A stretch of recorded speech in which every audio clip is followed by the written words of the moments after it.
김연아 선수 이후 13년 만에 피겨 그랑프리 대회에서 금메달을 목에 건 선수가 있죠. 오픈 인터뷰 오늘은 피겨 장군 김예린 선수와 함께하겠습니다. 어서 오세요. 안녕하세요. 아, 금메달 가지고 오신 거죠? 네, 여기 좀 보여주시겠어요? 저도 여기. 실물은 처음 보는. 와. 그게 그 어마어마한 13년 만에 땄다는 금메달이군요. 네, 맞습니다. 와, 제가 한번 만져봐도 될까요? 아, 네. NHK 트로피라고 써 있고 정말 처음 만져봅니다.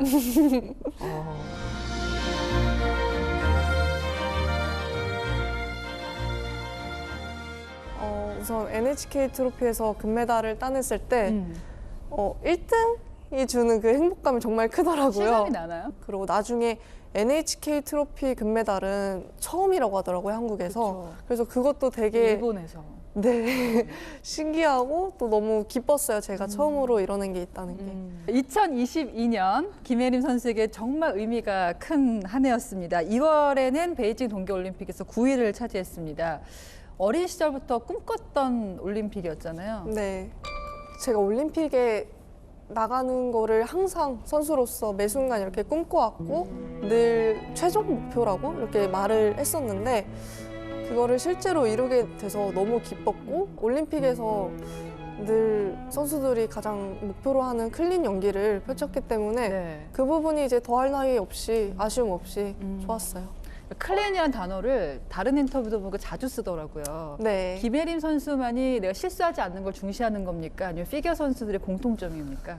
시합 때 가서 더 잘하는 건 사실 어렵잖아요. 그러니까 내가 늘 해왔던 최고로 할 수 있는 게 클린이기 때문에 그거를 항상 선수들이 목표로 삼는 것 같아요. 그렇군요. 베이징 올림픽 때였죠. 피겨 장군이라는 별명이 붙었습니다.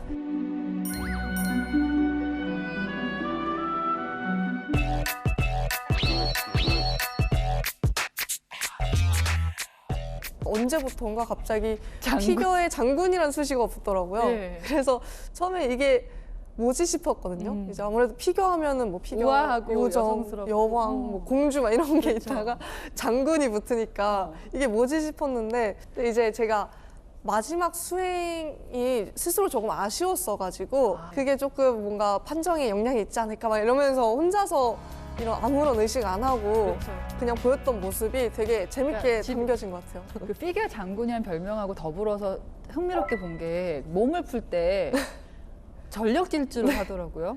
저 몸 풀 때 하는 루틴 중 하나예요. 김예림 선수만 그러나요? 아니면 많이들 뒤서 뛰고 있습니까? 아 근데 저는 몰랐는데 저만 그러는 것 같더라고요.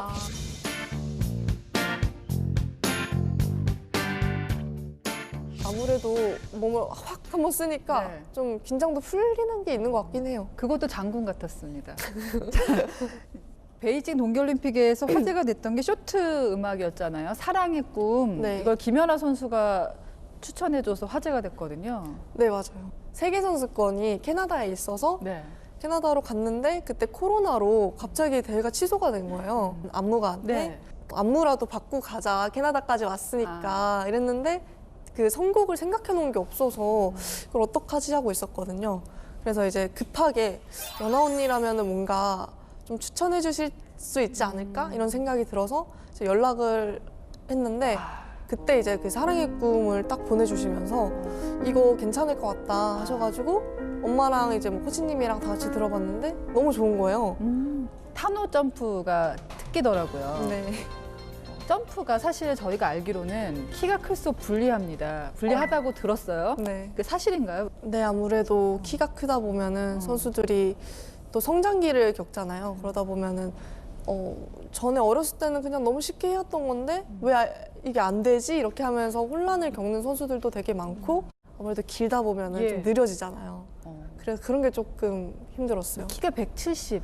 네, 있잖아요. 170. 트리플 점프 되게 어렵잖아요. 네.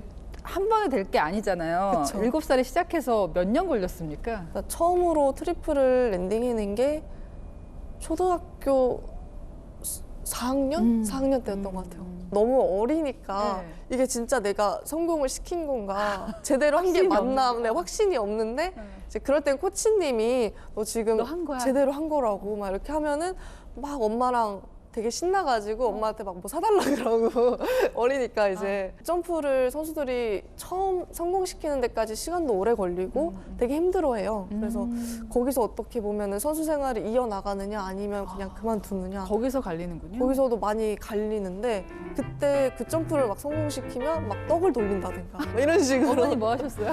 저희 엄마는 그때 케이크를 막 해가지고 막 돌렸던 것 같아요. 어린 나이부터 점프도 하고 힘이 많이 쓰잖아요. 부상 위험이 늘 있을 텐데 어떤가요?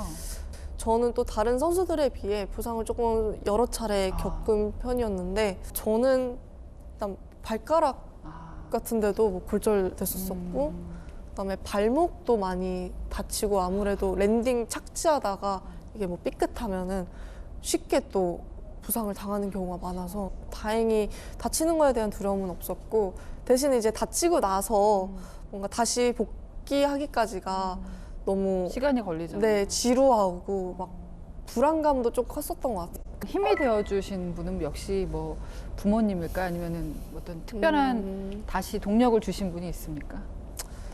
우선은 부모님이 가장 그래도 크고 그 다음에는 팬분들이 오늘도 많이- 추운데 다 손 흔들으시고 예. SNS로 이렇게 저한테 대한 많은 응원과 또 이제 저를 선수로서 굉장히 소중한 얼마나 소중한지를 막 말씀을 해주시니까 그럴 때 다시 한번 네. 조금 더 자신감을 얻고 또 스스로도 내가 정말 소중한 선수라는 그런 걸 새기고 다시 일어설 수 있었던 것 같아요. 아니 시청자 질문 이게 또 있습니다. 워낙 예쁘니까 식사 조절도 하냐고 혼자 몰래 숨어서 뭐 떡볶이도 먹냐고. 제가 사실 작년까지는 저는 식단 관리를 거의 안 합니다 이렇게 얘기를 했는데 올해는 이제 20살이 되고 하다 보니까 신체적인 변화가 있는 건지 전에랑 똑같이 먹으니까 체중이 막 늘더라고요. 어떤 걸 주로 먹어요? 제가 군것질이나 뭐 배달 음식을 되게 좋아해가지고 좋아해요. 어디서 제가 봤어요. 그 김예린 선수 소울푸드가 치킨이라고. 네 다 똑같네요. 그렇죠. 김연아 선수가 24살에 은퇴를 했더라고요. 네. 저는 그렇게 빨리 은퇴한 줄 몰랐어요. 선수들 전성기가 굉장히 어렸을 때 와서 그런 것 같아요. 보통 중학생 때쯤 전성기가 오다 보니까 그 위에 뭐 20살, 21살 그 이상의 선수들은 전성기인 선수들이랑 막 같이 경쟁을 해야 하고 네. 이랬기 때문에 아무래도 그거를 이겨내기가 힘드니까 그랬던 것 같아요. 그래도 다음 올림픽이 남아 있잖아요. 또 열심히 하실 거잖아요. 열심히 해야죠. 2023년에 목표가 있다면요. 우선은 2022년이 제 선수 생활 중에 가장 행복했던 해였거든요. 그래서 이 행복했던 기억과 혹은 조금 아쉬웠던 부분을 또 스스로 잘 정리를 해봐서 내년에는 더 높은 위치에 있는 선수가 되고 싶어요. 그렇군요. 어제 나보다 더 나은 내가 되는 네. 2023년. 네, 오늘 오픈 인터뷰 피겨 장군 김예림, 클린 김예린 선수와 함께했습니다. 고맙습니다. 감사합니다.